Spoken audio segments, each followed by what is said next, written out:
Ni ere hasiko naiz eskerrak ematen iratzarri, ueuri eta katakraki ona gonbidatzeagatik. Eta eskerrak zuei ere garai pandemikoak eta gainera lurrikarak dauden leku batea etortzeagatik gu entzutea.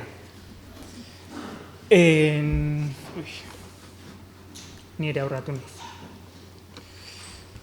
Hemen jarri dizuet, gaur esango dudanaren gidoia, nolabait kokatu zaitezten, 4 puntu bereizi ditut, eta hauek dira, hasteko sarrera bar 3 bat emango ditut, kokatu zaitezten, nondik hitz egingo dudaneo. Gero saiatuko naiz perspektiba historikoa ematen dekolonialitatea, ez daukat ibaiek daukan zehaztasun teknikoa hontaz hitz egiteakon, beraz, pentsamendu antikoloniala, postkoloniala eta dekoloniala nahasian egongo dietarteka. Baina, saiatuko naiz perspektiba historiko bat ematen Euskal Herritik nola irakurri dien auzi desberdin horiek. Gero adibide bat jarriko dut Euskal dekolonial gurutzaketa horrena, eta bukatzeko zenbait ondorio ekarriko ditut. Orduan, sarrera horrekin hasteko, esan dut ez daukatela ibairen zehaztasun teorikoa, eta hori da dekolonialitatean gaian nahiko hasi berrian naizelako. Orduan, ulertu zazue gaur ekarriko dudana, ikerketa baten abia puntu gisa, eta inolaz ez bukatutako zerbaiten ondorio. Bestetik, tituloa jartzen du begirada historikoa eta genealogia eta bar, baina nire begirada nahiko motx gelditzea, tiajok dauzket. Orduan, mugatu naiz, bai egoitzek eta bai ibaiek aipatu ditun garaioetara, Euskal Herrian 60-70ko hamarkada hortan egon zen pizkunde horreta, batetik gehientsuna hori ezautzetelako pentsamendu maila behintzat, eta bestetik oso gara interesgarria dalako auzi honetara gertuatzeko Euskal Herria. Eta hirugarren, Jose Azurmendien obra ezagutzen baldin baet zerbait, orduan ikuspegi partziala izangoa nola bait, fokalizatua Azurmendiren baitatik, baino egin izan dituten irakurketekin ausartuko naiz esatea, belaunaldi mailako pentsamendu bat izan zela. Eta hor badago beste askoren artean Alaitz Aizpuruen artikulu bat jakineko 222 alean atea zana, Txillardegi, postkolonialitatea eta postmodernitatea, holako zerbait markatuko dit, ez baldin bat asmatu. Gai hauek jorratze dituna, baina Txillardegin baitan eta belaunaldi ikuspegi hori zabaltzen laguntzen duna. Orduan, sarrera hauek esan da, hemen ekarri dizuet nire ideia nagusia, naiz ausartu hipotesi deitzen, baina horren ordezko zerbait da, eta hala dio. Gerra osteko belaunaldiak borroka eta pentsamendu antikoloniala ere erabili zuen garaiko pizkundea auspotzeko. Eta ibaiek esan du estrategikoki erabili zutela pentsamendu antikoloniala edo postkoloniala edo dena. Orduan nik erreparoak banitun esateko Azurmendik, Txillardegik eta barrek propioki pentsamendu anti edo postkoloniala sortu ote zuten. Hori zentzu estuan hartzen bada behintzat. Eta erreparo horiek datoz, belaunaldi honek erreferentzia pila bat landu zituztelako garai hortan. Eta askotan erreferentzia kontrajarriak edo behintzat jatorri oso desberdinetatik zetoztenak. Baina, baieztatu daiteke, erreferente antikolonialek eragin nabarmena izan zutela Euskal Herrian pentsamendu kritiko hori sortzeako. Bai historikoki eta bai ideien mailan. Orduan, alderdi historikoari helduko diot lehenengo,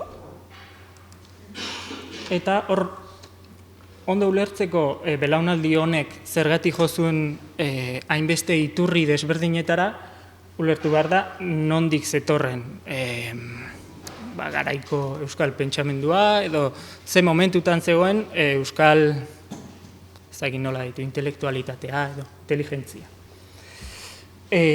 Joseba Intxaustik 40-50 hamarkada hoiei lugorri kulturala deitze zion, uste Joseba Intxausti zala.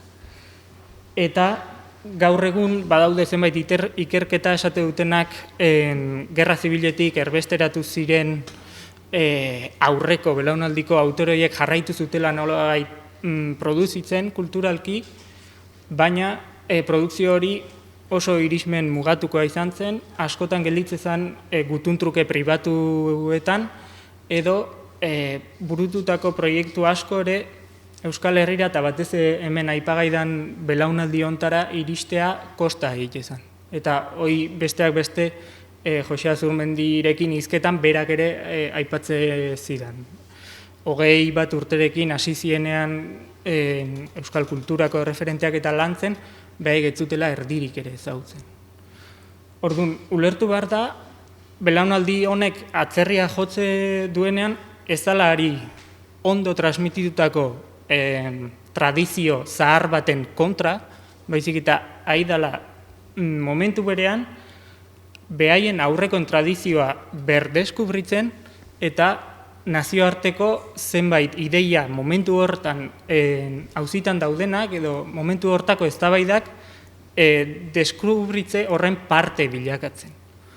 Orduan, nik usteet horrek erakuste dula oso teinka zailean aurkitu zala belaunaldi hau. Batetik, aizalako baieztatzen batzegola subjektu kolektibo bat euskalduna bizirik zeona, eta bestetik asmatu behar izan zuelako ordura arte sujetu kolektiboak baieztatzeko erabiltze ziren estrategia guzti hoiekin kritiko zen diskurso bat sortzen.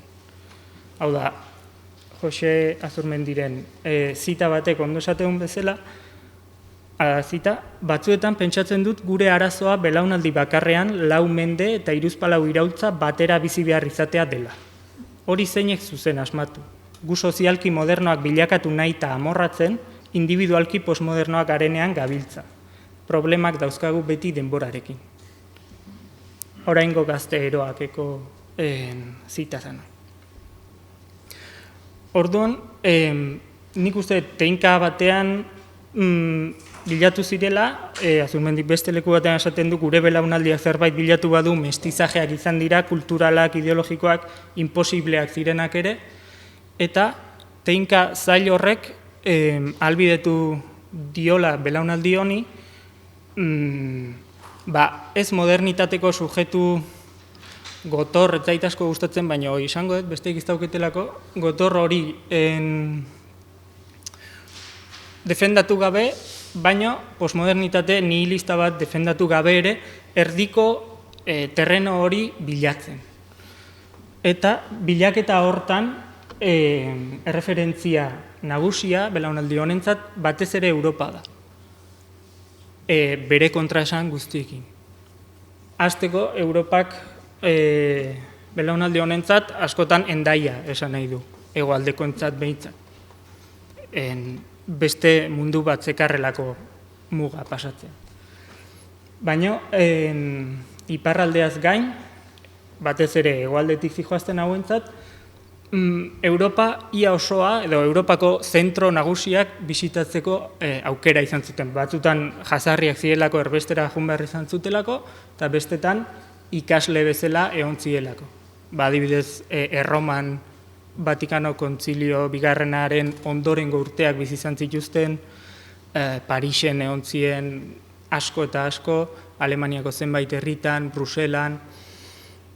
Esan nahi da, bazegoela sare bat, Europan nahiko ondo kokatuta zegoen eztabaida hauetara iristeko, entzule gisa behintzat, eta gainera hartu zutena lan bat, entzuten zuten hori herrira ekartzeko, Euskal Herrira bidaltzeko.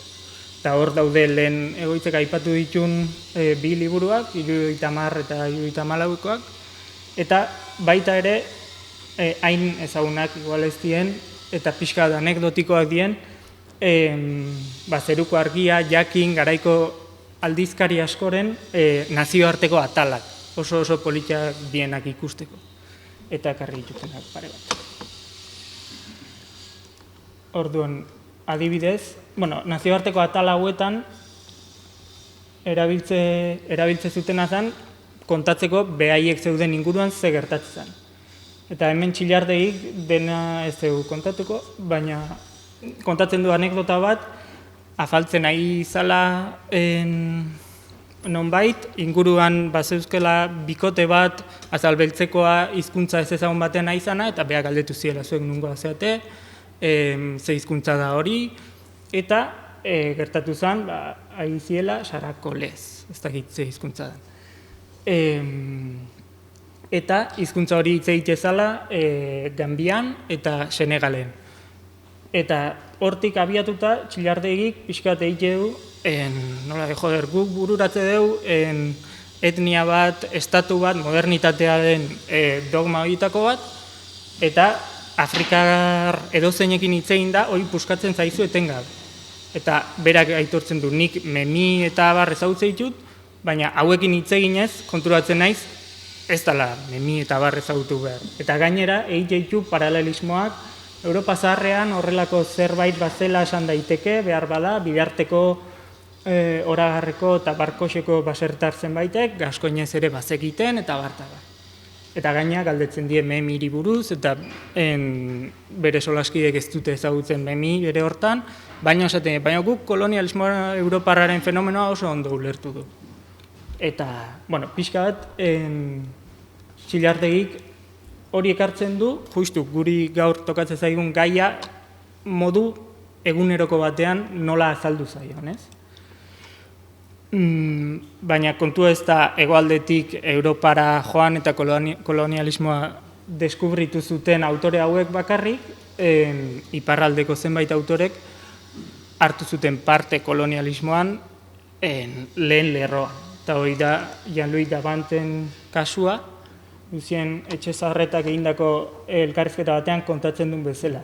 Eta hemen polita da ikustea, Davant bera hasieran nahiko zalantzati zegoela Algeriako gerra zela eta beha soldadu jun behar zuen, eta aurretik prestatzen ari zanean, esatezun nik zalantzan euskan, alde batetik pentsatzen nun guk eraman genuela progresua, Frantziak eraman zula progresua Algeriara eta atxiki behartzala, baina Euskal Herria etortzen nintzenean, aitak, familiak, nahiek eta esateziaten, ura kolonia bada Euskaldunak bezala ira. Eta libro izan behar dute. Gero kontatzen du, behin soldadu jontzenean area, seitun konturatu zala, hango egoera, ura etzala Frantzia, Frantziarentzat alde ura galdua zela, esaten du. Eta ez hori bakarrik, konturatu zen, Lucien Etxezarreta galdetzen dio zuri, hango esperientziak impresioa ingo zizun, ezta? Eta beak esateu, konturatu zala kontraeskualde ginela han. Ez ginen libratzaile. Ni nintzenan alemanak Maulen okupazioan ziren bezala.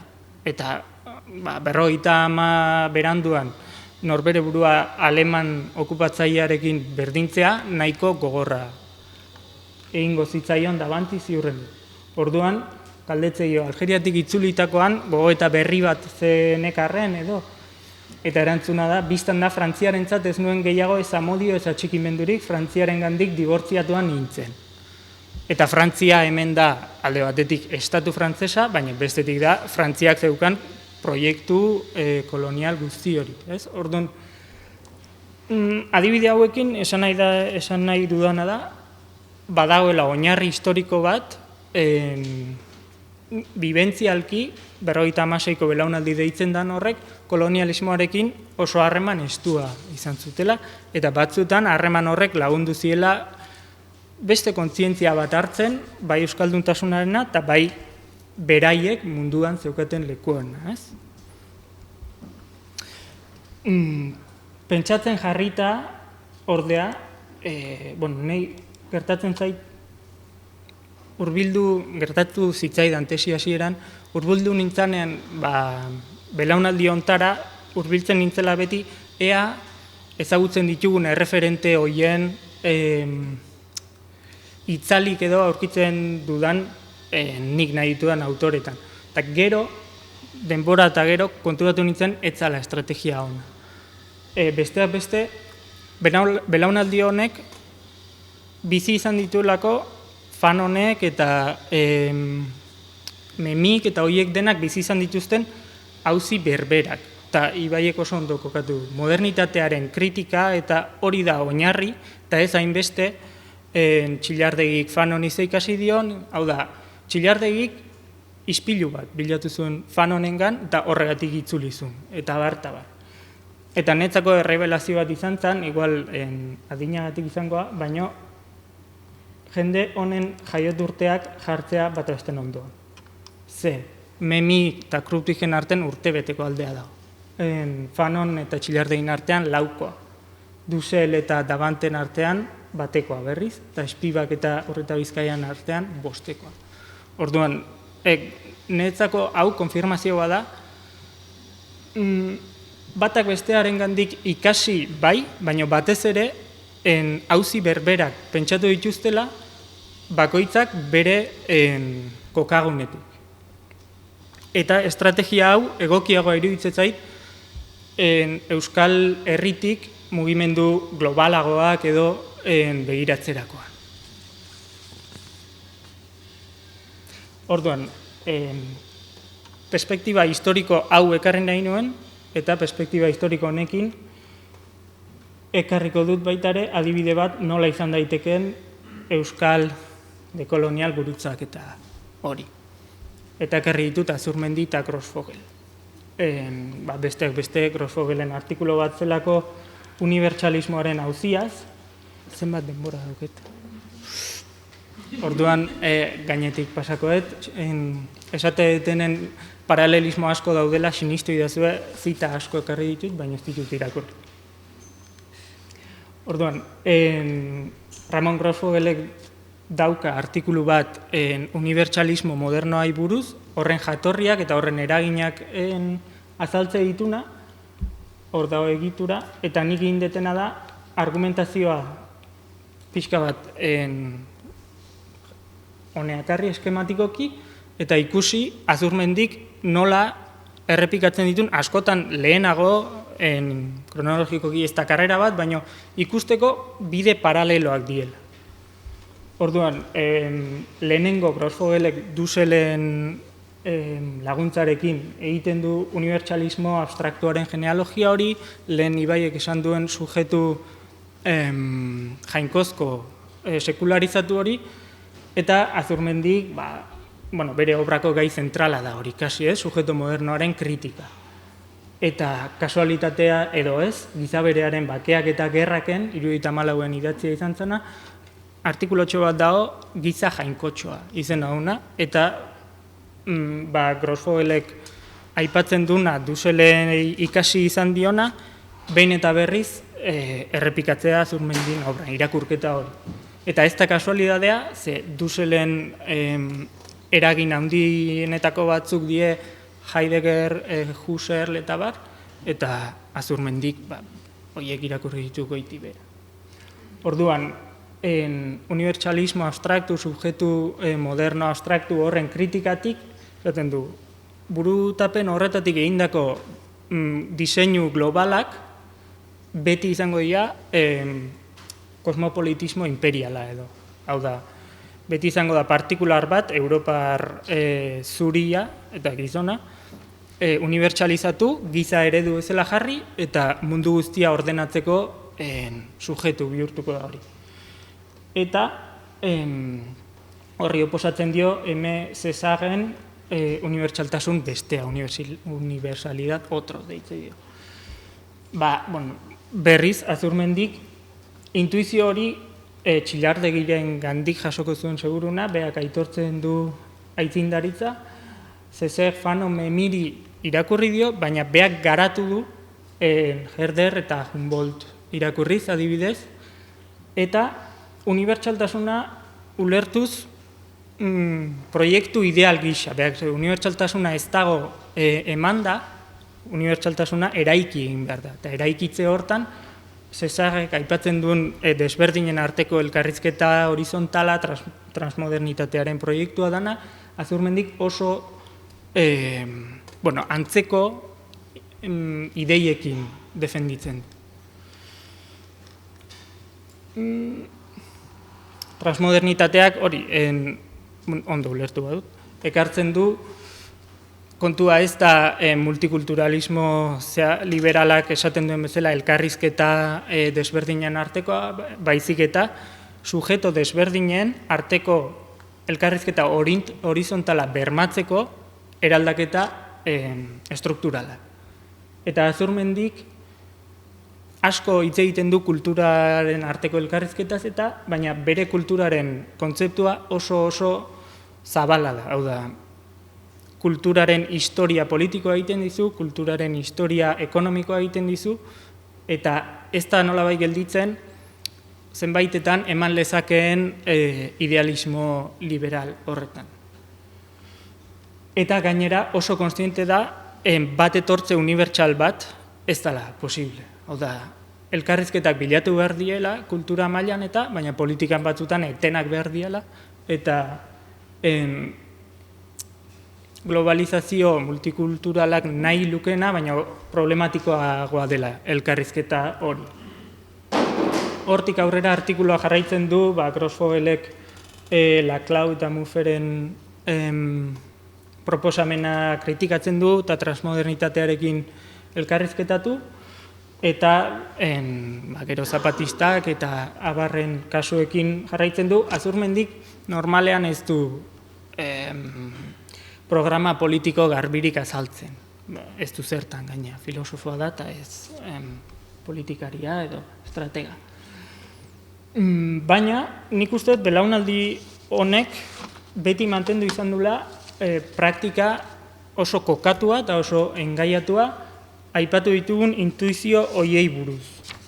Eta ondoena laburbiltzen duna da, Azurmendik behin da berriz errepikatzen dugun, ezin dugu sukursalista mentalak izan.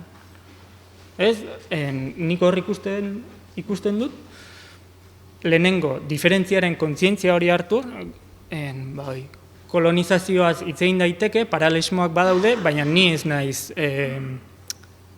ez dakit Karibeko kolonizatu hori, baina haiengandik asko ikasi dezaket eta alderantziz guk ere partekatu dezakegu gure esperientzia. Hau da, unibertsaltasunaren fikzio dela konturatu, baina ez uko egin elkarrizketa horri, ez? Eta ekarri dut, ez da kasualidad titulo hori, ez dakit uste Xabier Mendigurenen dela, baina oso egokia da, azken aurren atera zuen liburua, Beltzak, Juduak eta beste euskaldun batzuk hortan, unibertsaltasunarekiko bere jarrera oso ondo gordetzen duen aipu. Paltasun pixka bategatik besterik ezpada, lotxa izan beharko ginateke inoren aurrean gure unibertsaltasunik ahotan hartzeko edo hartzen uzteko. Gure mugatutasun hori, mugatutasun pertsonala bezala gure autoexistentzialena, gure kulturarena edo gure moral auskor eta ezegonkorrarena, hau da, gure unibertsaltasunaren fikzioa egunero ikusarazten digu errealitatea. Eta nik uste dut jarrera hau fundamentala dela alde batetik Azurmendi, eta ausartuko nitzateke bere belaunaldira zabaltzen kako xuztiekin, ulertzeko jende honek nola bilatu dituen Europan beste referentzia batzuk eta nola planteatu duen elkarrizketa hori beste tradizio kritiko batzuekin. Orduan, zenbait ondorio ekartzen saiatuko naiz, pilatze baldin bat. Opera. Bale.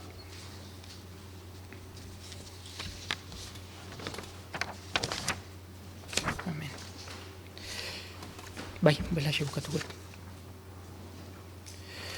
Orduan, ondorio horietan lehenengoa da erakusten saiatu naizen bezala, oinarriak badaudela Euskal pentsalari hauek, 56ko belaunaldia, eta teoria dekolonialak edo teoria dekolonialen oinarrian dauden auzi horiek uztartzeko. Eta hori ikusten da kritika eta irakurketa funtsezkoak partekatzen dituztela konturatzean. Ez bakarrik irakurketa filosofikoak, egunerokotasunean ere elkar gurutzatu ziren. Euskaldunen kezkak eta Sarakolez mintzaten zuten bi gazte horien kezkak eta oinarri hori batez ere modernitatearen irakurketa kritikoan bilatu behar da, hau da Ibaiek ere esan du, eta nik uste oinarri hortatik garapen bi izan diela, Grosfogelek eta planteatzen dutena batetik, eta Azurmendik eta besteek planteatu zutena bestetik.